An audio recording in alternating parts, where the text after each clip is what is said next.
Okay, I will start my presentation. And hello everyone, today I will share you with my research. A study on the musical style and vocal technique in Handel's Messiah from a soprano perspective. I will focus on 6 parts. First, the historical background of Messiah, research questions, and the significance of this study. Secondly, the musical style and analysis of soprano singing sections. Then the key technical points in singing and performance practice. Then the case study, taking Rejoice Greatly as an example, comparing the different interpretations of the 3 sopranos. Then its conclusion. Finally, its reference. In the first chapter, I will show you the background, research questions, and research significance. First, background.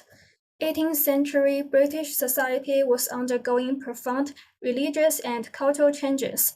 With the rise of rationalism, the function of music gradually expanded from purely religious ceremonies to the realm of public art.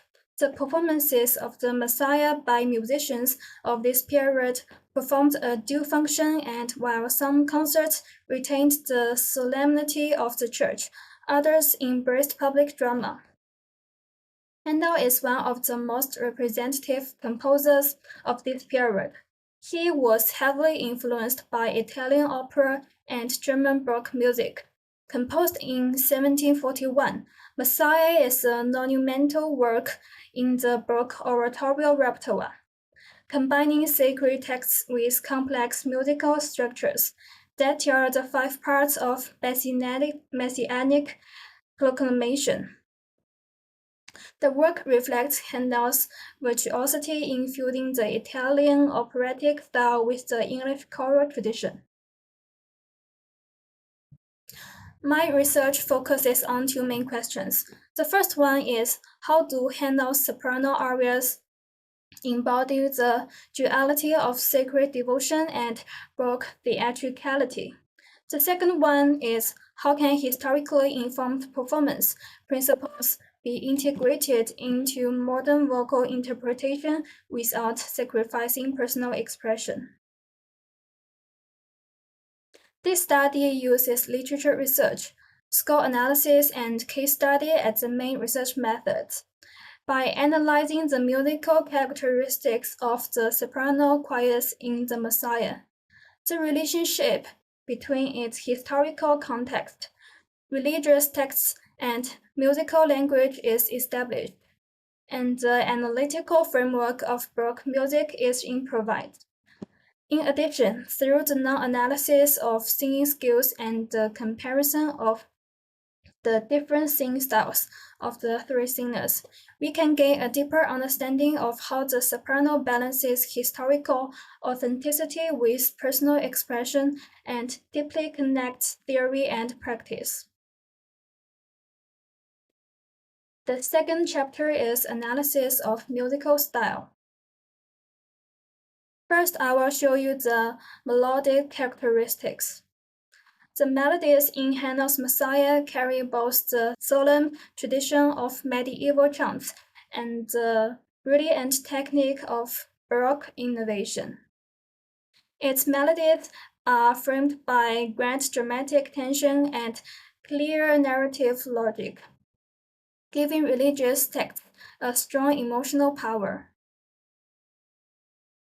For example, Rejoice Greatly uses a progressive ascending melody of B flat to C to D in the introductory part, and a progressive descending melody of G to F to E flat to D in bars 18 to 20. This characteristic is constantly reflected throughout the singing section. This expressing derives directly from the chant notes of the Gregorian chant. However, it is also innovative. There are at least 20 bars throughout the pages that demonstrate the technique of flowering, This breaks with the medieval principle of no ornamentation. Musicologist points out that this technique of fast skill and arpeggiation is derived from the doctrine of affections of Italian opera. This traditional and innovative melodic construction essentially reflects the dual needs of 18th century English religious music, which needs to maintain the sanctity of church music and satisfy the entertainment of music concerts. Then is polyphonic texture. The polyphonic texture of Baroque period not only inherited the polyphonic thinking of the Middle Ages, such as counterpoint, imitation, and voice independence, but also made significant innovations in technique and performance. In Messiah, the B section of Rejoice Greatly, in which the soprano forms a parody of short motifs with the orchestra, especially the string parts, similar to the note against note counterpoint in Renaissance polyphony. The orchestra is not simply accompanied, but dynamically interacts with the vocal music, forming a dialogical polyphony similar to the multi-part interweaving of medieval script songs, which clearly reflects the independence of the voices.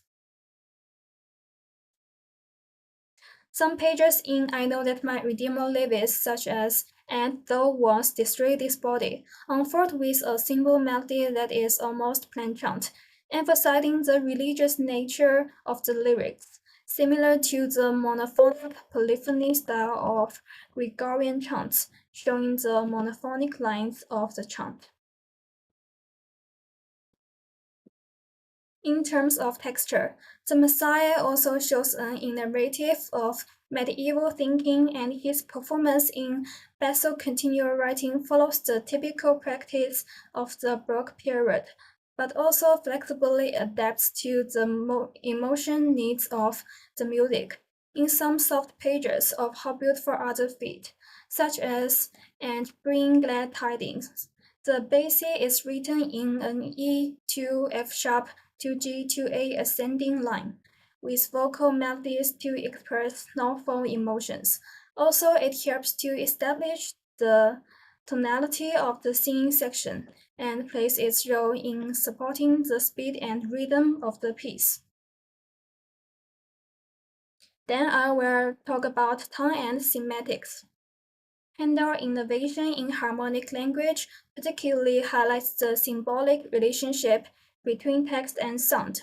This part is in E major, which in Baroque music represents divine light and eternal hope, corresponding to the lyrics I know that my Redeemer lives at the beginning of the vocals. The melody of the phrase I know that my Redeemer lives alludes to the Dorian such as C sharp in E major, echoing the medieval church tone tradition. Last is ornamentation. The ornamentation technique in Messiah transforms the religious connotation of lyrics into perceptible sound symbols, has become an important medium to connect music and emotional connotations. In Rejoice Greatly, the fast-pitched ornamentation, such as the 16th note running in bars 17 to 23, is a fixed ornament, making the music itself an acoustic embodiment of the religious emotion of joy, and the intensity of the religious emotion is concretized by the physical attributes of the music. So ornamentation in I Know That My Redeemer Lives is more focused on theological themes of conviction and resurrection. The introduction makes extensive use of vibrato, which has the effect of emphasizing and enhancing certainty. In the third chapter, I will show the analysis of vocal technique and performance practice. First is ornamentation and da capo. The regression section often requires singers to include improvised or stylized ornaments to show their understanding of the work. From the perspective of historical style performance, singers must respect the Baroque performance tradition, taking into account the expression of textual emotions and the sacredness of music. In the da capo section of Rejoice Greatly, the study found that in singers such as Kathleen Battle and Renee Fleming, the word shout was repeatedly added to brighter voices to enhance happy religious sentiment. Sear argues that such ornamentation sounds not only plays a decorative role but also have theological significance. They concretized abstract religious emotions through sound, allowing the listener to hear the faith itself. In contrast, I know that my Redeemer lyrics requires a more restrained approach. Its lyrics are full of declarations of faith, emotion restraint, and firmness. The declaration here should avoid ostentation, but rather enhance the warmth and piety of the statement of faith. I know that my Redeemer lives.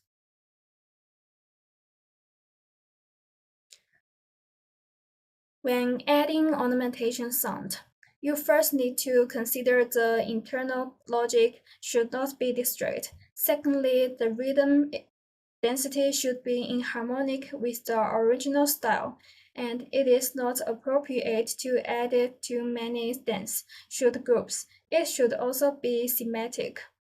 In terms of singing skills, the soprano needs to reasonably allocate the ventilation points in long sentences. Secondly, it is necessary to ensure the stability of pitch and rhythm. Finally, it is necessary to cooperate with the bass continuo or orchestra, especially in live performances.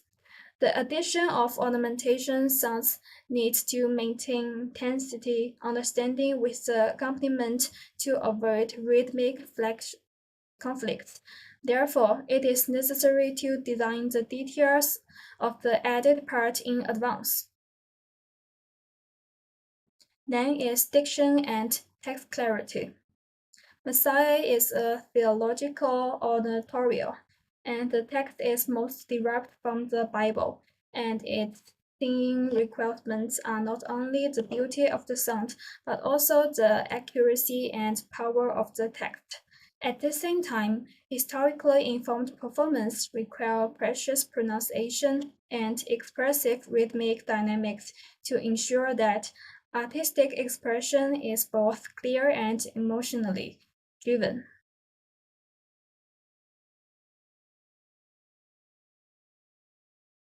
In the case of Rejoice Greatly, the rejoice in the core work is prone to blurring pronunciation due to the large number of coloratorios, and the author from the performances of several sopranos that they have the tight ear attack and are driven by the power of the high explosive breath, making the singing sound full of forward grooves, and the joyous vowel needs to be kept bright and fall in ascending declaration.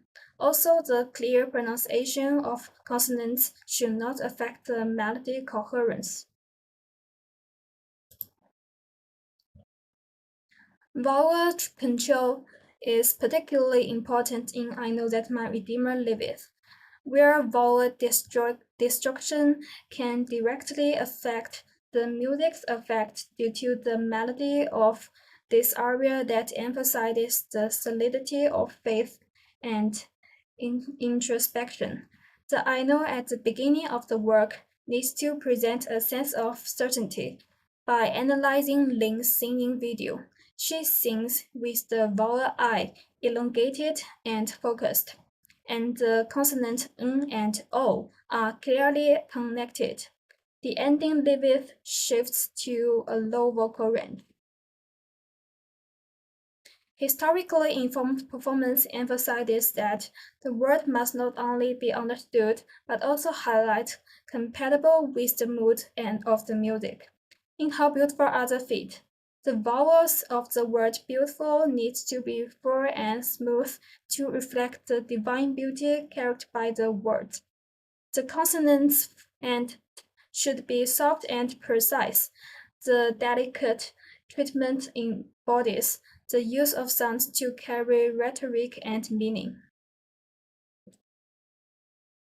Next part is use of vibrato. The understanding of vibrato during the Baroque period differs significantly from modern musical practices. In Handel's work, vibrato is seen as a subtle musical rhetorical device rather than a simple timbre decoration. This also echoes Tossi's classic view that vibrato should be like a relief decoration on an architecture, which should not only highlight the beauty of the structure but also not overwhelm the guests. Research has shown that in I Know That My Redeemer Liveth, the singer often sings I know in a straight voice with little vibrato to highlight the firmness of the faith declaration. When the melody moves to the B section, the amplitude of tremolo is significantly increased, which shows the fragility and decay of the body. According to the affect theory of Baroque musical emotion, the image of death is fully expressed through broken vibrato. In Rejoice Greatly, the use of vibrato is more dynamic and rhetorical. Most of the first word upward ornamental passages are kept without tremolo to ensure that the outline of notes is clear and highlights the lightness and agility of the melody. In terms of singing skills, vibrato relies on the singer's high control over glottic stability and respiratory management. Tremolos that are too fast or too wide can easily make the timbre appear tense, and the complex absence of vibrato can lead to stiff and inexpressive voice. Studies on show that the use of selective vibrato in historically informed performance, especially the delayed introduction of vibrato, enhances the listener's experience of emotional expression in Baroque music. At the same time, early music singers used a low frequency and narrow amplitude form of vibrato, which was more in line with the listener's expected perception of Baroque style. Now talk about interaction with orchestra and continuo. The singing technique and instrumental collaboration of the soprano in Handel's Messiah show the unique dialogue art of Baroque music. In I Know That My Redeemer Lives, the melody of the first violin is often intertwined with the soprano line. The singer needs to maintain the unity of color in the dialogue between the long note and the instrument. Figured bass plays an important role in emotional expression. In How Beautiful Are the Feet, the basso continuo provides a solid foundation for the melody, and the singer needs to maintain the continuity of breathing resonance, allowing the sound to naturally blend with harmonic pulsations of the harpsichord and cello to achieve a good harmonic effect. In stage practice, performers needs to communicate with the conductor and the bass continuo through small movements of their eyes and body, and adjust the rhythm and timbre in real time to achieve fine coordination in sound, harmony, and rhythm. Also, the soprano needs to appropriately reduce the volume when the instrument plays the phrase with outstanding rhetorical function according to the logic of the text. so as to make the logic of the text and music clearer. Last is affect and vocal color. During the Baroque period, the doctrine of the affections was an important criterion for music creation and interpretation, emphasizing the evocation of typical emotion states through specific musical vocabulary. This theory derives from a combination of rhetoric and Cartesian philosophy of emotions, in which composers make music a persuasive emotional language through musical vocabulary such as rhythm, tonality, interval, and timbre. In specific practices, the implementation of effect needs precious control over breath management, vowel grading, and resonant placement. For example, in Rejoice Greatly, the rapid coloratura of A section requires a high concentration of breath support to maintain the lightness of the voice and the agility of lines. In the da capo section, the singer makes the riff more emotionally reproducing and persuasive by expanding forward resonance and depending vowel color on Zion. Rhythmic flexibility is also an important part of affects expression. Singers can apply subtle timing adjustments on top of strict time signatures, bringing the vocal expression closer to the natural accent and emotional flow of the language.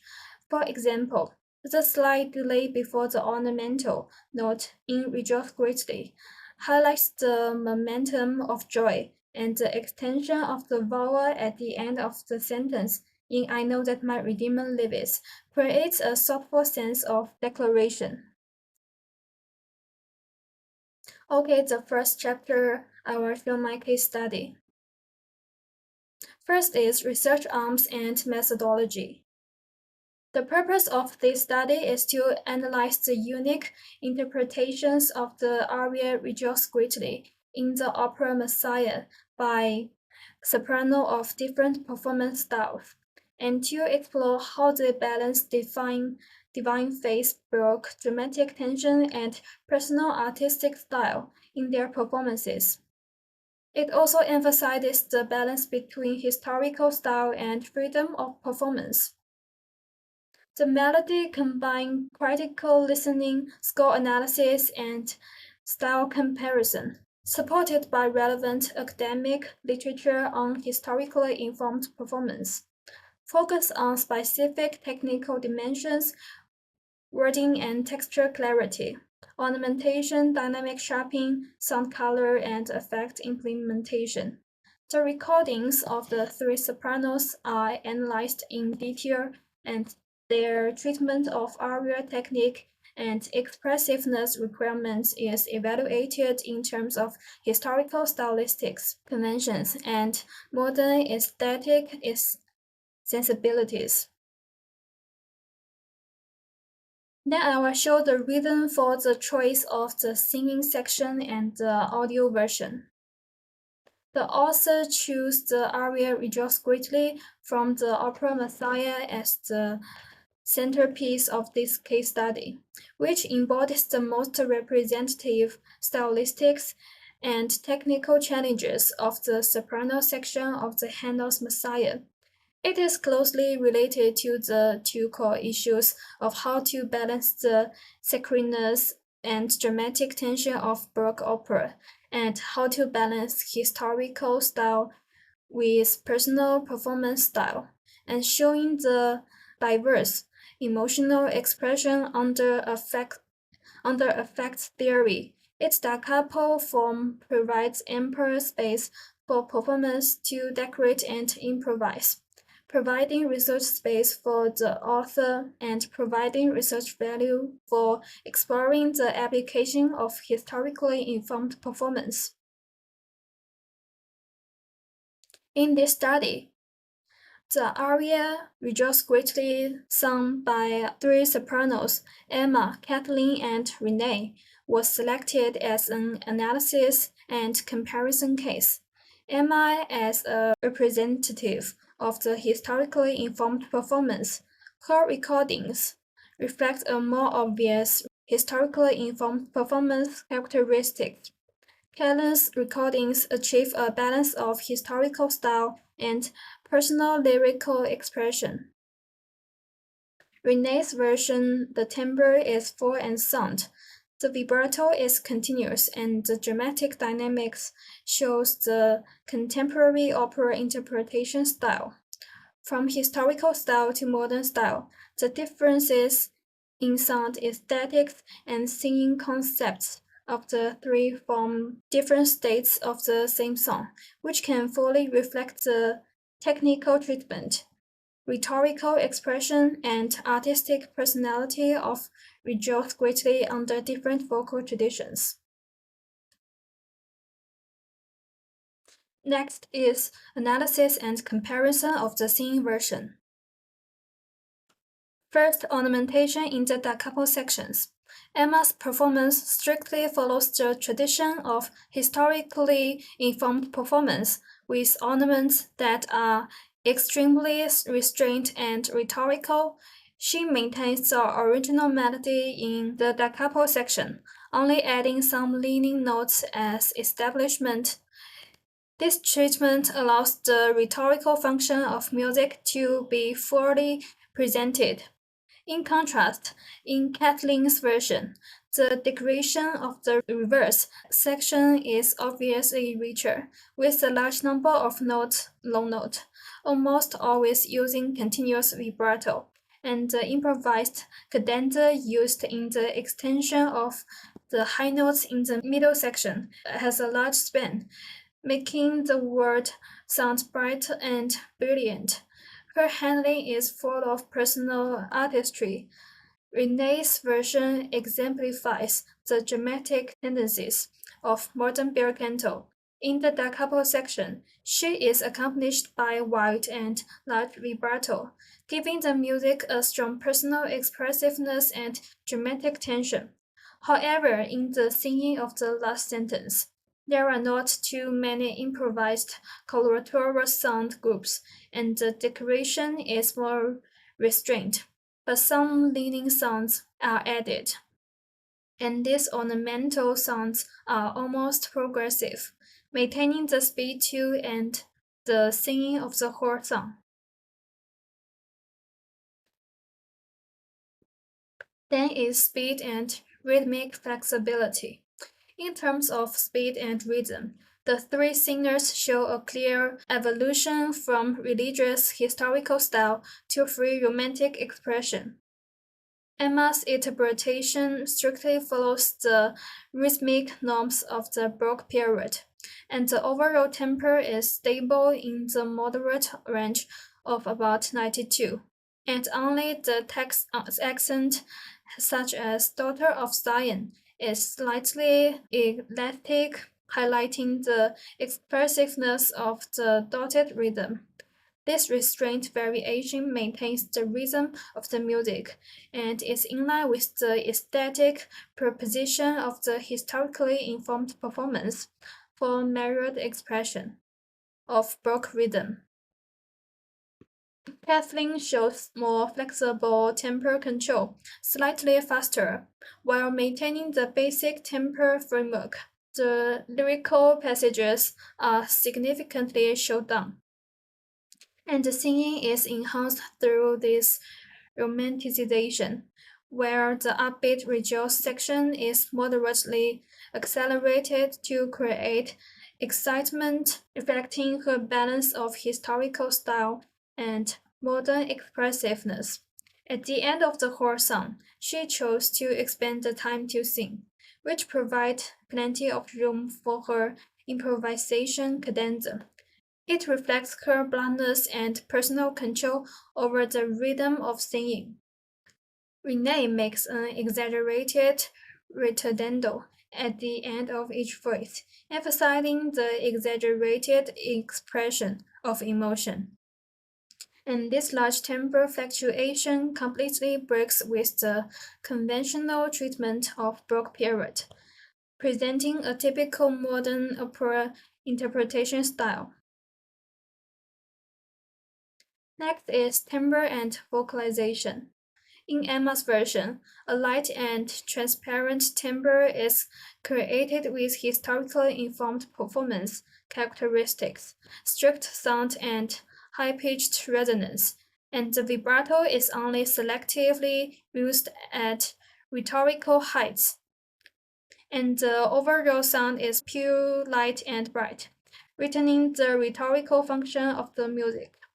In Kathleen's recordings, the sound is resonant and warm, and the bass support flexibility and stability, giving the timbre both dynamic and rhetorical clarity. Her vocal style is particularly dexterous in the light coloratura. The melody lines are smooth and full of laughter, and the singing of the coloratura passages shows great clarity. Renee's interpretation shows the fullness and thickness of modern bel canto, and the vibrato is wide and continuous, adding a grand soundstage and rich dramatic tension to the work. However, in condensed coloratura passages, this sound thickness sacrifices some of agility and clarity between adjacent notes. Last is textual expression and musical rhetoric. Emma's treatment is close to the Baroque idea of music is speech, treating every word as rhetorical element. She emphasizes the consonants of greatly in rejoice greatly, which has a distinct sense of explosion and creates a sense of rise with the ascending melody. Shout and other keywords she usually emphasizes to maintain a sense of hierarchy under continuous repetition. In Kathleen's version, the vowels are full and mellow, and singing, and she especially emphasizes the strengthening of consonants, giving people a frustrated listening feelings, which is very integrated with the overall slightly faster speed, and also has the effect of maintaining clarity. Renee's treatment leans significantly towards the modern bel canto tradition. She emphasizes the smoothness and roundness of the musical lines, placing vowels in the dominant position of timbre presentation. When singing emotional prominence, words such as shout, she will use full timbre to create dramatic tension and reflect the concept of lyric service and emotional expression. Then its conclusion. About musical style, research shows that in Hannah's Messiah, the restrained balance of the melody contrasts sharply with the emotional publicity of the ornate coordination. The continuation of medieval counterpoint and the use of digital bass technology in polyphonic textures strengthen the religious attributes of music and significantly enhance the sharpening power of sound on the thematics of text. Modal variations and medieval tonal references construct symbolic associations with religion, while decorative techniques promote emotional progression, sharpening the unity of technique, words, and emotion in arias. About vocal technique and performance practice. The improvisation of the da capo part of Messiah is not only the core means of expressing emotions, but also an important way for the singers to balance historical style and personal creativity under the historically informed performance principle. The precise pronunciation of consonants and the delicate sharpening of vowels are crucial to conveying the rhetorical intent of Baroque and preserving Handel's unique vocal color. Selective, controllable vibrato enhances emotional delicacy and historical realism. The flexibility handling of rhythm and dynamics needs to be closely coordinated with the orchestra, maintaining a dynamic balance of sacredness and drama. Then about case study and the discussion. Case study shows us that Emma's interpretation strictly follows the historically informed performance principle, emphasizing text clarity and rhetorical precision. Kathleen balances historical style with modern beer canto techniques. Renee pays more attention to dramatic emotional tension. The differences between the three reflect the ongoing tension between historical authenticity and artistic individuality in Baroque music interpretation. Handel unifies the contradictions of Baroque art in his musical style, both adhering the religious solemnity and integrating secular passions. This duality gives the work vitality across the ages and also reveals the universal law of the development of music. Great art never stops at reproducing tradition, but creatively transforms on top of tradition, integrates personal perception and responds to the connect of the times, so as to form a new style that is in line with oneself and the times. And this is the reference. Thank you for watching. And any questions? Yes, here. Okay. What is the most difficult part about playing fast ornamentation in Handel's works? Research indicates that the biggest challenge in performing Baroque ornamentation lies in maintaining precious intonation and stable rhythm, while ensuring clarity of the text. This demands singers to maintain uniform sound in rapid cluster of notes. Okay, any more questions? Yes. Should a contemporary singer strictly adhere to Baroque norms or incorporate their personal styles? Okay, according to my research, an ideal interpretation should be based on a complete understanding of historically informed performance and then moderately incorporated personal interpretation. Okay, any more questions? Yes, among the three female sopranovations, who do you think best fits Handel's style? Okay, based on research into historically informed performance, Emma's version is the closest to the style of Handel's time. She strictly follows the performance conventions of the Baroque period with moderate use of tremolo and appropriate embellishments.